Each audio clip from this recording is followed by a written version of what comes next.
बताइए सर, भरत तिवारी गुंडा थे। बिलौटी गांव की छाया, भरत तिवारी की दर्दनाक कहानी। बिहार के भोजपुर जिले में बिलौटी नाम का एक छोटा सा गांव है। यहाँ की गलियां, खेत और गंगा नदी के किनारे पहले शांत रहते थे, लेकिन जून 2026 में इस गांव में तूफान आ गया। 28 साल के युवक भरत भूषण तिवारी की मौत ने पूरे बिहार में सनसनी मचा दी। पुलिस कहती है ये एनकाउंटर था, लेकिन परिवार और गांव वाले कहते हैं कि ये कहानी फिल्मी कहानी से भी ज्यादा दर्द भरी और रहस्यमयी है। भरत तिवारी कोई बड़े अपराधी नहीं थे। गांव वाले उन्हें सामाजिक कार्यकर्ता कहते थे। उन्होंने बीएससी तक पढ़ाई की थी। सपना था इलेक्ट्रिक बाइक की दुकान खोले। पिता काशीनाथ तिवारी पुलिस में ड्राइवर रह चुके थे। भरत सोशल मीडिया पर वीडियो बनाते थे। वीडियोस में गांव की समस्या बताते थे, हर साल आने वाली बाढ़ का दर्द, नेताओं के झूठे वादे और गरीबों की परेशानी। कोविड के समय उन्होंने वैक्सीन ट्रायल के लिए अपना शरीर देने की बात भी कही थी। लोग उन्हें गरीबों की आवाज मानते थे, लेकिन बाढ़ ने सब कुछ बदल दिया। गांव डूबा हुआ था। भरत गुस्से में थे, कोई सुन नहीं रहा था। उन्होंने फेसबुक लाइव पर अवैध पिस्तौल उठा ली। पुलिस और प्रशासन को खुली चुनौती दी, आओ असली बदमाशों को पकड़ो।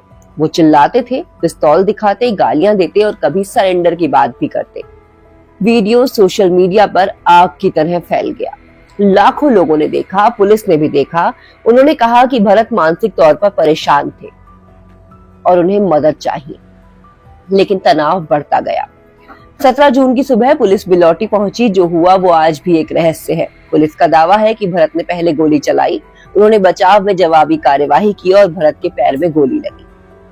उन्हें पटना मेडिकल कॉलेज अस्पताल ले जाया गया, जहां वो घाव की वजह से जिंदगी की जंग हार गए। परिवार की कहानी बहुत अलग और दिल दहलाने वाली है। बहन, माँ और पिता कहते हैं कि भरत ने पिस्तौल फेंक दी थी और सरेंडर कर रहे थे। फेसबुक लाइव में वो कह रहे थे कि वो आत्मसमर्पण करेंगे। पिता काशीनाथ तिवारी ने कहा, बेटे ने भरोसा किया था, हथियार रख दिया था, फिर गोली क्यों मारी?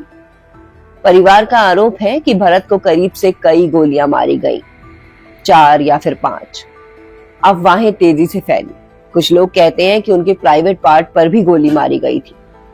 कई गोलियां शरीर में ही फंस गई, एक गोली निकल भी गई। परिवार कहता है कि भरत को बुरी तरह पीटा भी गया था। सबसे दर्दनाक हिस्सा ये था कि जब भरत जमीन पर तड़प रहे थे, तब उनकी माँ और पत्नी मदद के लिए दौड़ी, लेकिन पुलिस ने उन्हें पास नहीं आने दिया।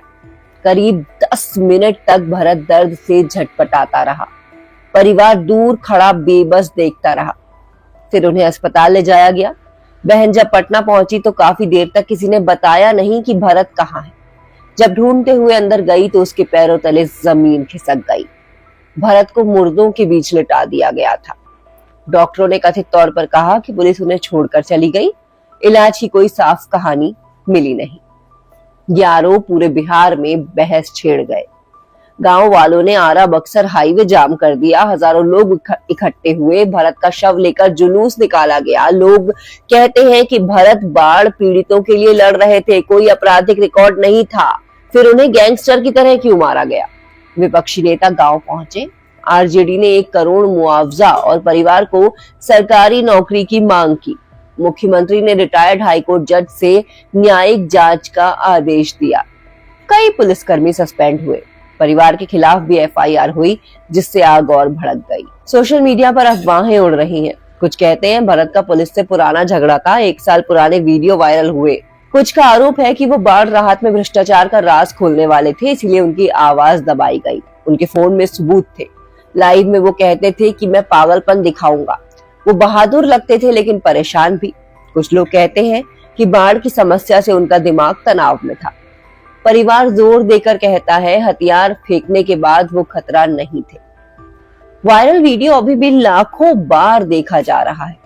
उसमें भरत पिस्तौल फेंकते दिख रहे हैं। कहते हैं लीजिए, भरोसा कीजिए, पुलिस चारों तरफ है। फिर गोलियां चलती हैं। परिवार कहता है सरेंडर हो चुका था। पुलिस कहती है वो धोखा दे रहे थे।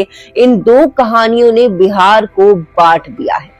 कुछ इसे फर्जी एनकाउंटर कहते हैं, कुछ पुलिस का समर्थन करते हैं कि बंदूक वाले के खिलाफ सख्ती जरूरी है, लेकिन ज्यादातर लोग मानते हैं कि सच्चाई जांच से ही निकलेगी। बिलौटी गांव अभी भी सदमे में है।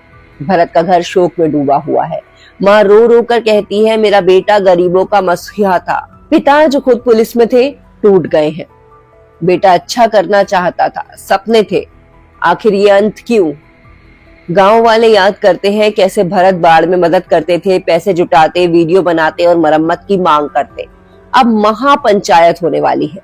बिहार और यूपी से हजारों लोग आने वाले हैं, न्याय की मांग करेंगे।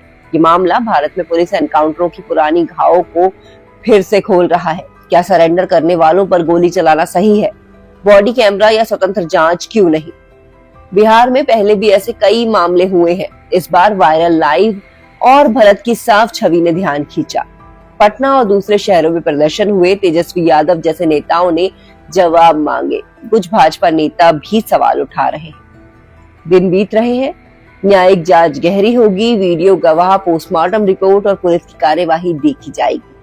लेकिन सवाल बाकी है, कितनी गोलियां लगी, कहां लगी, मौके पर बचाने की कोशिश हुई या फिर नहीं हुई? परिवार को दूर क्यों रखा गया? फोन में क्या था? प्राइवेट पार्ट पर गोली?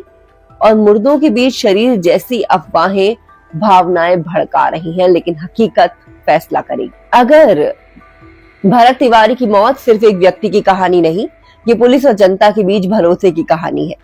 बाढ़ से हर साल परेशान गांवों की पीड़ा है। एक युवक की गुस्से भरी मदद की पुकार दर्दनाक अंत बन गई। सरल शब्दों में भरत चाहते थे कि उनका गांव बाढ़ से आजाद सांस ले। बंदूक उठाना गलत रास्ता था, लेकिन कई मानते हैं कि उन्हें इस तरह मौत नहीं मिलनी चाहिए थी। आज बिलौटी में खेत वैसे ही हैं, लेकिन हवा भारी है।